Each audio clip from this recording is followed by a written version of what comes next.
It was when playing videogames' new title, Circular, that I was hit with a real rarity in video games. An honest to god moral choice with no easy answer. Let me lay it out for you. I was playing as an engineer, who had the unenviable task of setting up communications with alien first contact.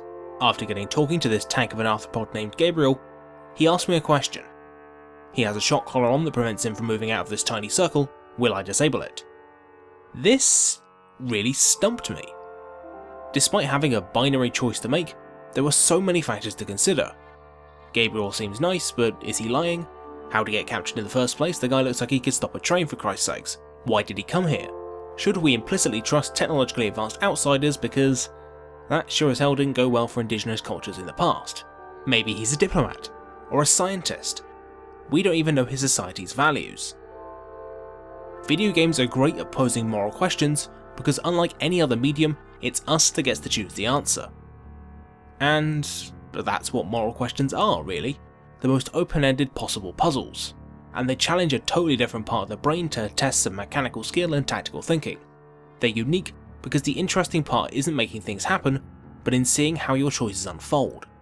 You'd think, given the ability of video games to enable player choice and, more importantly, the consequences of those choices, we'd have a flourishing culture of games that are all about explorations of morality and ethics. But we kinda don't.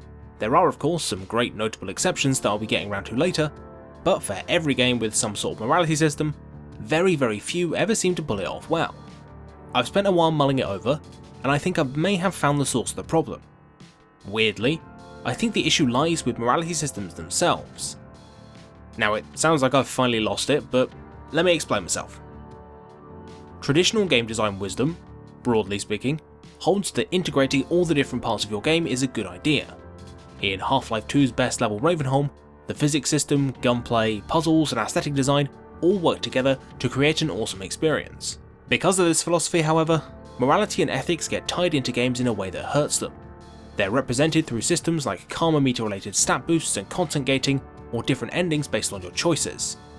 The problem with this approach is that it's inelegant.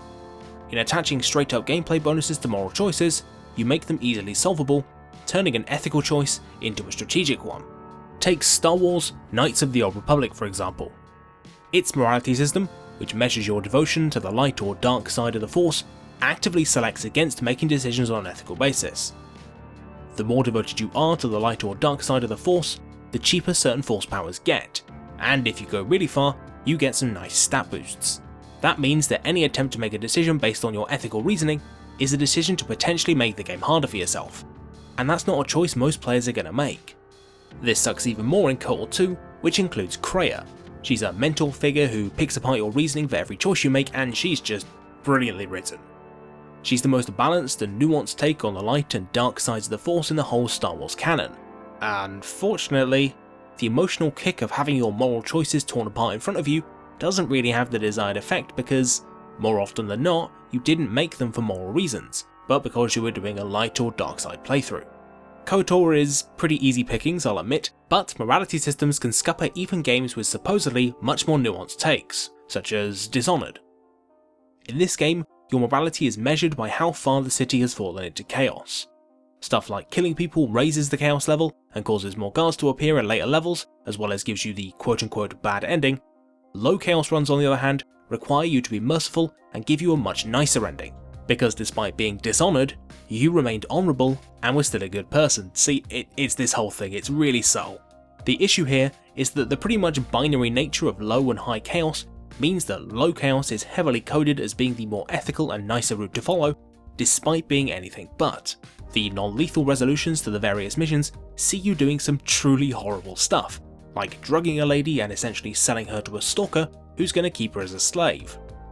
The choice of just murdering Lady Boyle versus force-feeding Dunwall the Red Pill is an interesting moral dilemma that Dishonored half-heartedly tries to get you to consider before telling you that you're a good person just because the people you delivered into the hands of a rapist or sold into slavery didn't die.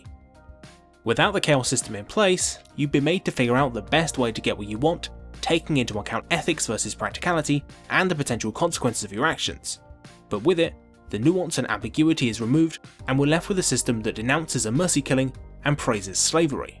Moral decisions are interesting because we get to explore the consequences, and I think the mistake that a lot of developers make is that they assume that without seeing immediate feedback for our choices, players will think they have no agency.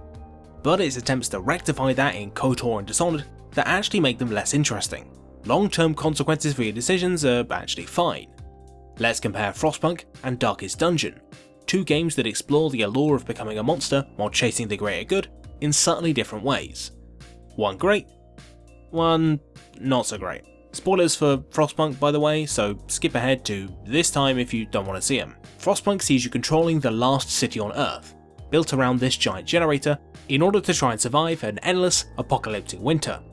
To do that, you'll need to sign laws to keep people in line and make sure society doesn't crumble.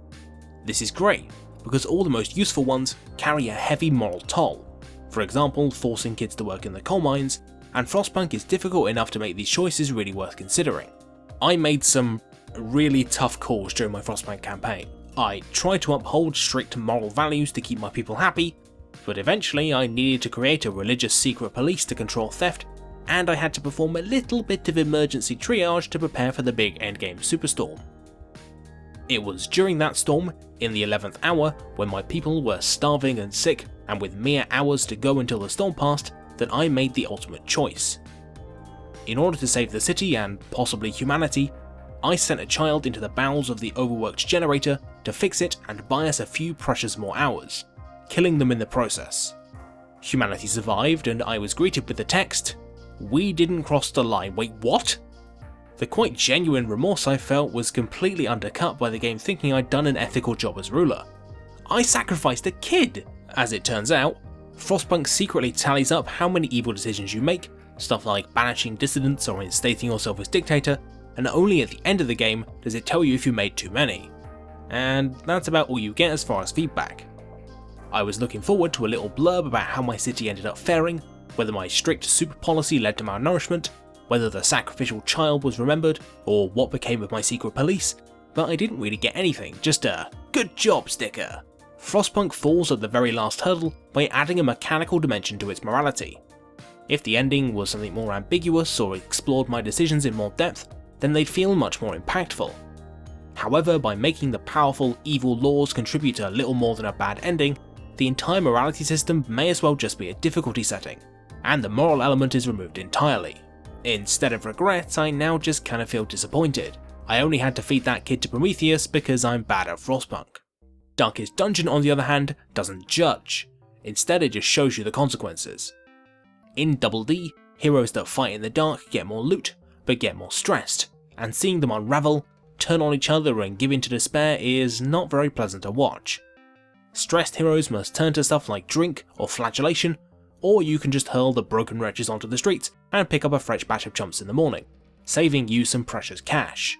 In a scathing commentary on the internship model, Darkest Dungeon encourages you to be heartless in order to beat back the otherworldly corruption that has infested the hamlet, and it's only when the realization sets in that you're treading down the same path as your ancestor do you realise that it's too late to stop. Besides, what's one more life in exchange for that nice shiny trinket, eh? Because it's freed from the shackles of a morality system, Darkest Dungeon's ethics are organic, slow burning, and aren't dictated by outside factors.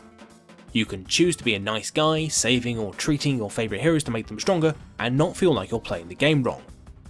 But the option to become a monster is always going to be there, and that choice is made harder because you won't get a bad ending for giving in. Another example is Papers, Please, which excellently works in moral decisions by letting you choose how and to what extent you become corrupt. At its most simple, the game is about being a border control agent for a country that's definitely not Soviet Russia, and deciding who to let in and who to keep out. You're pretty much never going to be able to keep up with all of Arstotzka's regulations and pay your family's bills, so in order to make money, you're going to have to break the rules. The genius here is that Papers, Please lets you become moral arbiter of the whole country.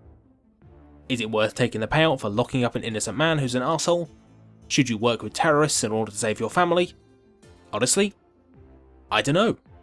If a morality system that rewarded you for acting a certain way existed, these questions would have de facto answers, but they don't, which makes the simple yes or no choice way more engaging. The actually quite generous 2 free mistakes a day also gives you the opportunity to make ethical decisions like reuniting a husband with his wife even though her passport was invalid.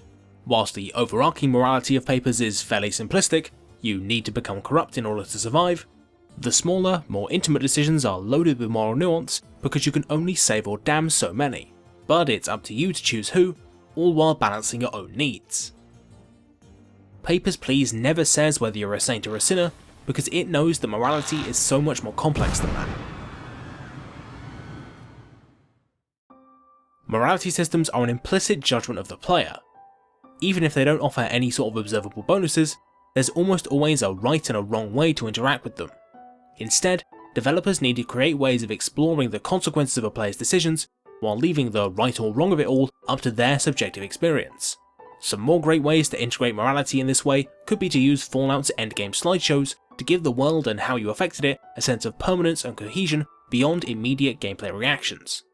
Or you could make the player juggle companion/faction reputation meters, which encourages them to consider what the consequences of their decisions will be on a more interpersonal level.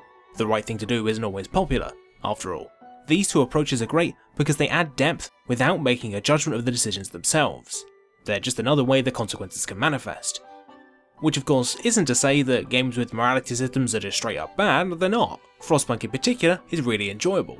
I really like that game, but it just doesn't deliver on its promise of exploring the kind of person you become when pushed to the brink.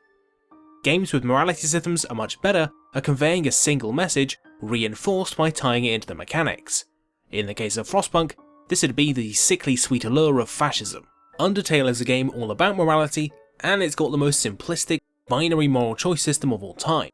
You just choose between kill or be killed. I'll avoid giving away the twists and turns, but by leaning into this and encouraging players to commit to either style, Undertale can tell two completely distinct stories, each approaching the idea of determination from two different directions. Not only would a more organic, consequence-driven Undertale have been impossible to make, but it would undermine the game's extremely focused message. Which brings me to Quarantine Circular, as well as Subsurface Circular. These 2-hour narrative experiences are defined by the fact that they both contain circles? Yeah, weird choice on that one. In actuality, they're games that explore high-concept sci-fi ideas in little isolated packages, letting you play with the ethical quandaries involved, challenge your preconceptions, and feel like you're in the good 10% of Star Trek episodes. These games, mostly for budgetary reasons, don't actually have that much in the way of branching choices or big flashy cutscenes. They're pretty much just people talking. In many ways, it's this minimalism that allows the game to focus purely on morality and ethics. It's stuff like the shifting perspectives and unanswered questions that added depth to these choices, not clunky feedback loops and arbitrary filling rewards. With no combat, statistics, or any real challenge at all to get in the way, the only motivating factor behind your decisions is whatever you think the right thing to do is. Outside of video games, there are no story routes, no statistics, no chaos meters or morality bars. There's just decisions that have to be made, and the consequences of them. Which really does beg the question of why we include all that stuff in the first place. When I made the choice to set Gabriel free, or picked a side in intergalactic politics, there was no incentive to do so other than what I thought the best option was, and that's what made the fallout from those decisions so interesting. We need a rethink about how we tackle moral decision making in games. It's something that doesn't need simulating, because it's something humans do naturally. So when we try, all that happens is that we corrupt that process. All you've got to do is present players with interesting scenarios, let the consequences unfold naturally, and they will do the rest.